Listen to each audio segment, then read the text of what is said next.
Hello, I live in Southern California. My name is... Okay, my cat's getting outside. Hello to all. I wanted to make a video kind of showing I guess just my garden. I live in Southern California and Zone 9B. Um, we get really hot out here, but I've been trying to create uh, kind of a food forest, kind of more of a tropical kind of thing. It gets so hot in this specific area I live uh, in this certain. I live in the Riverside area. I don't want to say exactly where, but we get very hot. Um, so okay, I'll just go into kind of some of the things I have going on back here. So here, this is a hugelkultur. It's about 2 years old. I planted. If you don't know what a hugelkultur is, it's a mound-style garden in where you plant massive logs underneath the actual mound itself that you're planning on planting in the raised bed. Then those mounds kind of decompose. They swell up with water as you water this, and they hold a reservoir of water for these plants. And as you can see, I mean, my plants in the dead of summer here are not the most happy, but also hanging in there with little to no water because of that method. And in the bed, I just have Russian curly kale, Tuscan kale, Swiss chard, and this is red Aztec spinach going to seed, and these were wildflowers that I'm letting going to seed as well. Okay, in this corner, this is a 2-year-old Violet de Bordeaux fig. It's finally this year starting to put off decent sized figs in comparison to my hand here. It's still on the smaller side, but they are getting bigger. Now, this is an olive tree. It's a Spanish variety. I'm pretty sure it's the Arbosania variety, if I'm saying it right. And so this is gonna eventually, this is the hottest part of my yard, pretty much. So this, as you can see, it's gonna cast a shade in this quadrant over here. So this is gonna be an area where I can actually plant things. But as of now, I could only plant very sun tolerant things. I mean, I have a strawberry guava over there. It is not happy. There used to be a tree right next to it that would shade it a bit. Ever since I took that out, it hasn't fruited since. So this is still in progress. This is going to be the mother, but I'm not going to put any kids underneath this because she's still too young of a mother to actually shade out the rest. Okay, this is kind of my nursery section. I have a lot of young seedlings and or cuttings, propagations. Here, this is a avocado seedling with genetics that are unknown, but probably unique to itself. I do plan on grafting on it, but I'm also very curious because it's going on to its 3rd year. So it could take 4 to 5 to 6 more years to see if it even flowers. But I'm very curious because it was planted from a Conishar will, and it has a really good growth pattern. So I'm just keeping my fingers crossed that it would actually have a good fruit. And who knows, we could be looking at a new variety that, just like the bacon or the surprise or the most famous Haas, we could be looking at a new one, maybe the Blanco avocado.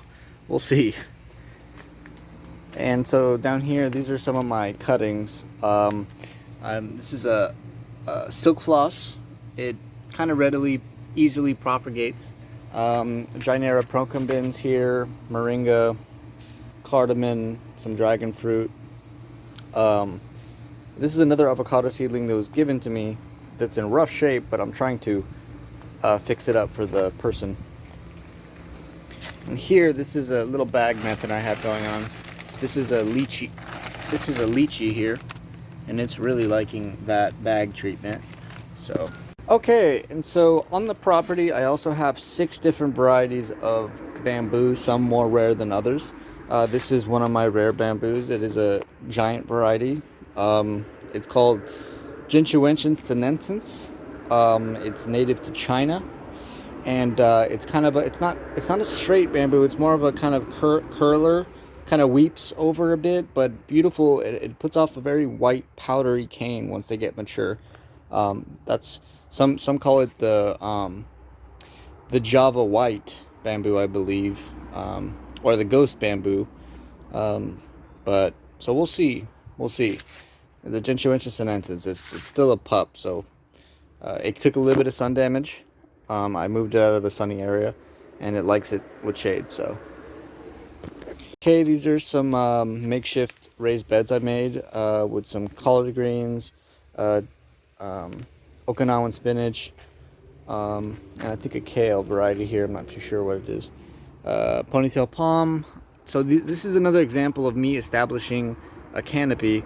I have a carob, a silk floss, and another carob. So eventually, when these kind of raise up, they're going to give me shade in the afternoon in that whole back section. If you notice, I haven't planted anything back there, and I'm waiting for these so that I could eventually plant tropicals like avocados, mangoes, maybe even the lychees that you just saw. So that's kind of me planning ahead of time. Okay, and here's another raised bed.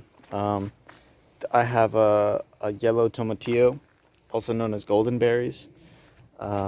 Here I have an Armenian cucumber, actually the stripe variety.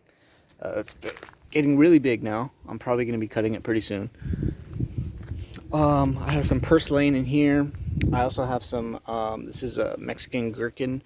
They look like little tiny cucumber balls. This is a golden bamboo. I install a root barrier so it just kind of stays in this small section because this is a runner. If you don't know the difference between runners and clumpers, runners will take over your yard. So that's one thing to keep in mind if you're interested in bamboos. Okay, and so this is one of the giant, if not the biggest variety I have on the property. This is a dragon bamboo, also known as Dendrocalamus gigantea, and it's big. It's been in here for about a year and a half now, and just to give you a comparison, I mean, just that's its third column it's putting off, and it is getting huge. And here's a decomposed granite trail I made leading up to the hugelkultur. An artichoke going into flower. This, I'm going to be eventually planting the old hammy here. I mean, I might just make a video of me installing it, so stay tuned for that. Here, I just planted this. This is a lime tree. This is a lime tree, and that's a black mission fig. Lemon in the back there. Honey mandarin here. This, what you're seeing, it was a peach tree. It was actually an heirloom variety that I got from my grandpa. Kind of a yellow peach. It was a beautiful peach, but it went through its lifespan about 13 years. And I also have grapes. You could kind of see a bundle right there. Yeah, and this is actually a sugar cane popping up back here. I had planted some stuff. Some sugar canes back there. And here I actually have a lot of propagations of the golden bamboo back here. This is the same that you saw here. Bless you. Bless me. Okay. So this is this is another giant variety. This is the Betong Hitam. It's an Indonesian variety, giant. As you can see, it has a black comb, and they get just as big as the gigantea, Dendrocalamus gigantea that I showed you earlier. But obviously, it's a lot more rare because it has that interesting kind of black cane. So this is something that I haven't found a place to plant exactly because I want a good microclimate. But anyways, this is old hammy. It's another variety of semi big. They get very tall, probably 60 to 100 feet, depending on how well they do. And that's going to be the one I'm going to be installing on the fence. This is a variety. This is a black serpent pepper. Very interesting because they go green to black to red. And it's almost a gauge of how spicy. When they're green, they taste like a bell pepper. Black, like a jalapeno. When they turn red, they're hotter than a habanero. I mean, those things get. There's my cat Aang, the last airbender. Okay, and here I have Haley's Comet. I recently just built this trellis for it. It's a little bit taller than I probably wanted it to be. If you notice, it's kind of leaning. I didn't support it the best at the bottom, so I ended up just doing these strings to kind of hold it. I need to reinforce it a bit more, or else this could be kind of dangerous. But I plan on leaning it against the wall anyways. And then just kind of, there's my other cat, Frida. This is one of the biggest trees we have in the yard. This is a pomegranate. Pretty huge. This is a wonderful variety. I almost considered a couple years back taking it out and replacing it with the Parfianca variety, which is also an excellent option. Hold up, the AC. Sorry about that. So here we have grapes. These are just seedless green grapes, table grapes. Then as we push through, yeah, and this is just loaded with grapes. I mean, the amount of grapes. And then over here, this is the heirloom tomato. It's in an area where it's kind of there's a disadvantage to just watering this in this section of my yard. So that's been one challenge. And here I have cherry tomatoes, and even there's like grapes all the way out here as well. And this is just a blue agave. So this area of the yard gets really hot just because the house is white, so it reflects a lot of light. In this section, this is the front section. I have the Phylostachys nigra, a black variety of bamboo. This one gets very tall very quickly and actually shades a lot of the house. So I do enjoy that a lot. And this, it's starting to get black, as you can see. Probably by this winter it may be fully black.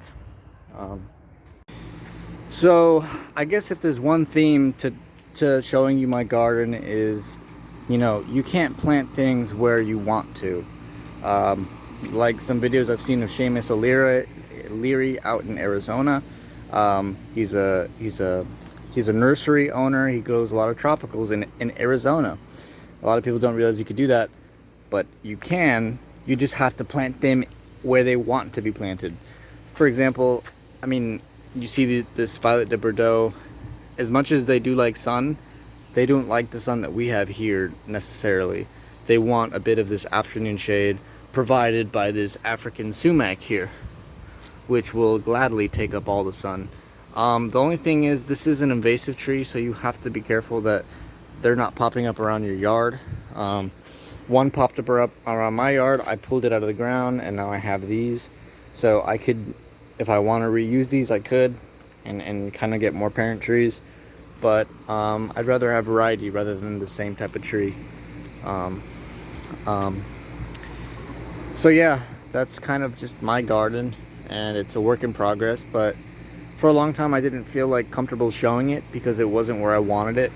But now it's kind of starting to have some semblance of where I want to go with it. So hopefully you enjoy, and I'll make update videos as I go, and so you can see this garden kind of grow. So thanks for watching, and well, hope you liked it, but if you didn't, you don't need to watch. Pretty much. Okay, thank you.